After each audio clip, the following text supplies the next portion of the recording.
Whatever Swamiji showed you, please post it in the Zoom chat. And once again, I'd like to share that the key to this power manifestation enters into how much of details you're able to look, or how much of details you're opening yourself up to for Swamiji to manifest through you. The more and more you verbalize, the more and more you share, you will see that the more and more powers you manifest. So that is the key to manifesting this power. So go ahead, you can send it as a message on the Zoom chat.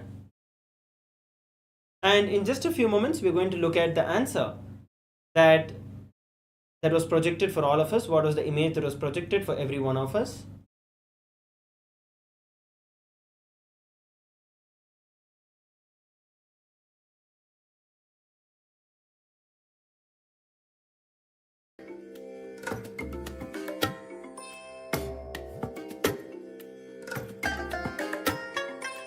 I bless you all. Let you all open all your three eyes and manifest. Yes, so we have answers. We have Geronimus, who is sharing first a green square. Later, the left top was blue, flowing from with a white edge at the bottom. Beautiful. We have Pavan, who is sharing the letter J. Okay. Yes. We have Asa Yohanau, who is sharing, regarding the third eye practice, last night I saw a black and white picture in my forehead for a few seconds, but it was difficult to concentrate. Okay. Yes. So rest of you also can share what Swamiji showed you. What is that you were able to see? We have Junji Wong, who is sharing red and green. Yes, okay. Alright, so while others are also posting, let's now take a moment to look at the image that was projected for all of us on the screen. So the image that was projected for all of us, as you can see, are a couple of different colors that were there. Starts with blue and enters into a darker shade of black or maroon, and then moves on to the color pink. So this is the color that was projected, the shades of three colors that were projected, a gradient from blue to pink. So yes, Geronimus had shared about the color blue and flowing with the white edge at the bottom, the green. Yes, so the color is what is being projected for all of us on the screen, starting with the blue color and going all the way towards the pink color. Now, this science of power manifestation, especially with this round of power manifestation that we are doing with the power, which is the power of seeing with the eyes blindfolded, it is because we are continuously conditioned that, okay, if we close our eyes, we cannot see. Because this is drilled deep in us right from the young age that we are born. And we are living with this understanding. It takes a little more time and effort for you to break free from those conditionings. The moment you actually drop the self-doubt, whether am I manifesting or not, is it coming up, or I have tried this many times, it is not coming for me. The moment we decide to drop every time at Swamiji's feet, you will see that you manifest more and more powers. The reason being, every time when we have the darshan of Swamiji, every time when we receive the initiations from Swamiji, that time our whole energy, the whole body, mind and consciousness is completely rejuvenated, is completely energized once again to manifest these extraordinary Shaktis. That is the reason every time we manifest the power, it is not the same, but it is more power manifestation. And at one point, you will see that the entire power starts manifesting. So now let's enter into one more round of this same power manifestation. I request every one of you to please put on your blindfold. Please put on your blindfold.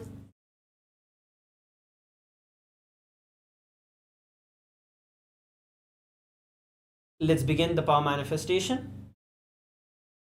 We're going to be projecting another image for all of us on the screen.